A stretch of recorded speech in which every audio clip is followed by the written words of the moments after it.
as a digital marketer, often one of my biggest fears is that whatever I post and whatever I create won't actually get seen by anybody and nobody will care about it. So we're going to talk about the remedy to that today on how to do your customer research, which is really the way that you prevent your content from being irrelevant. So let's talk about what you're going to get out of today's video. The first thing is you're going to learn what the only thing is that makes a difference in marketing. The second thing, you're going to find 6 tools to help you to do your customer research. And number 3, you're going to find Chalene Johnson's advice at creating useful content. And all of these things are really going to allow you to be able to do powerful customer research that will make a difference in your business. If you haven't yet already done this, I'm sure if you're watching this video, you may have. But if you haven't downloaded the worksheet yet, you can get that at netmark.com/step2.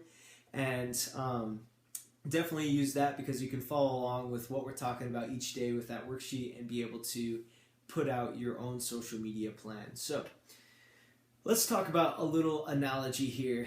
So this is some guy using the wind to surf out here. So he's this little dude down here in the corner, and he has this cell, and this cell represents your marketing. And so he's following the wind, so he has a great time out there on the ocean, and he's really enjoying what he's doing. So let's take this in another sense. So this is also could be your marketing. And as you see here, it's bashed against the waves. It's a broken parasail, and it's because it doesn't have any wind. So I want you to think about for a second, what is the difference between these two? What's the difference between the one parasail and the other parasail? It's the wind. And what is the wind? You may be asking. And in my opinion, the wind is demand. So if you're following and adjusting yourself to the wind, which is demand, you're able to go really, really far with marketing. But if you don't have any demand, there's so if you understand your demand, then you really do understand marketing. If you understand how to find demand and how to capture demand, that's the essence of what marketing is. And so how do you find what your demand is? Well, you understand your customers because they're the ones that demand, that wind is coming from. And I feel like so many times when we're marketing, when we're trying to build our business, we're just trying to like with a little cell thing, like blow it up with our own hot air, like, and expecting it to fly away or something like that. But it's just not the case. It's not how it's going to happen. It's only going to happen when we find the wind and we follow it,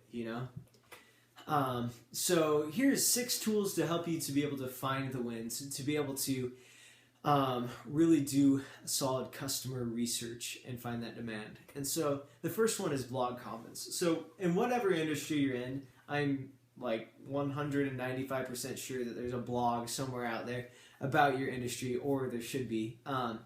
So you could go online today and you could look up blog articles that have to do with what you're doing in your industry. So if you're a photographer or something, you could look up like baby photography articles, and you'd go down the list. You'd see what the article is about.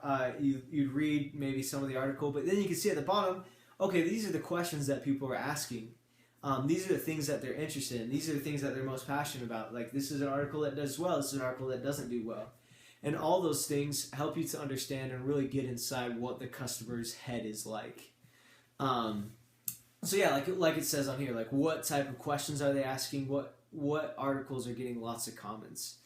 And that should give you a good start to understanding like where you should start to think about researching with your customers. The second thing is competitors' websites. So when a competitor is doing really well and they have a product around something, then you can understand what problems they're already solving, what problems people want to have solved, and then what also potential problems you could solve for your customers.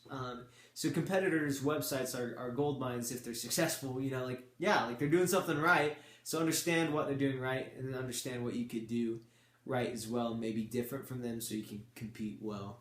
So that's number 2. Number 3 is keyword research.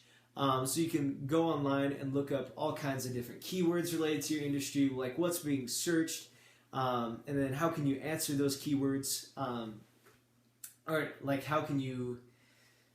So it's like basically taking your list of blog questions and seeing, okay, in the real world, do people actually ask these questions? Like, is it more than just this one person?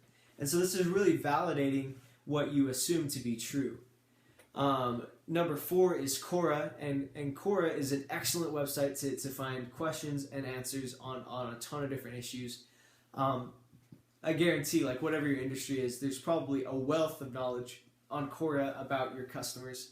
So these are all, so far what we've talked about are all kind of like secondary forms of research, but this is more of a primary source, and primary sources are the best because you can understand like a lot more nuances, and you can understand the data that you want to understand. And so like nobody's standing in between you and understanding the data. So current and past customer interviews. So people that have bought from you in the past make great people to interview, to talk to, and really this should be an obvious way, but it's not done a lot, and you just ask them.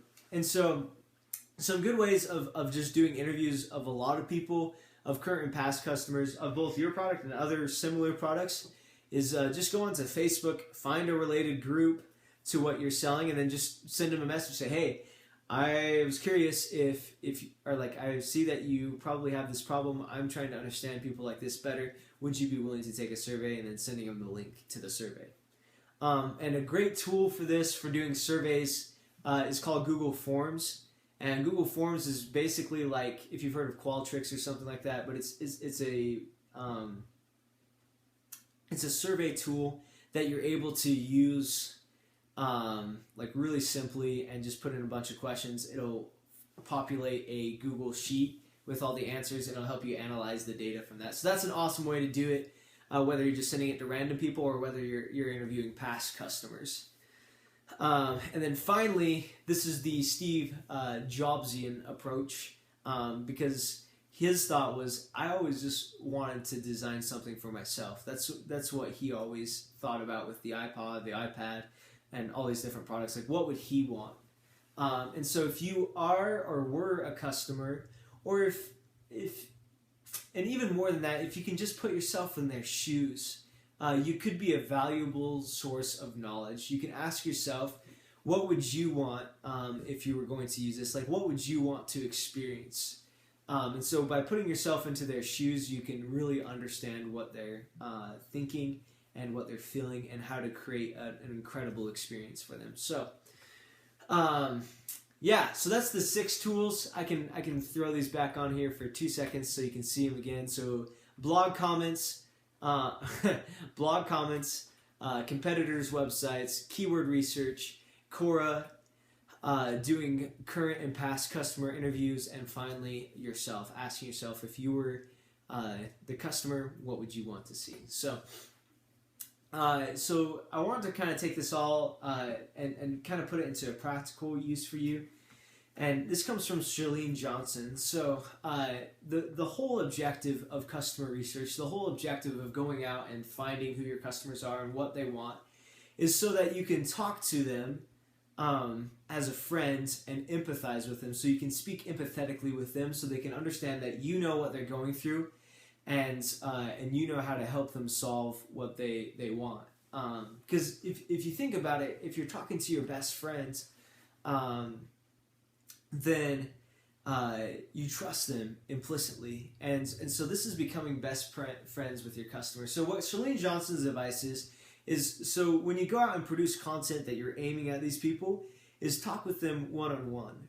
Talk with them as if you're only talking to one person. And I think this is really powerful, because it can help people to feel like you can solve their problem, that you can solve their issue, and know, and really like you're speaking directly to them. And so just talk to one customer at a time when you're producing content. So it's a little slide left over from Periscope. But so tomorrow, what we're talking about is Step number 3, how to choose which social media platform is right for your business.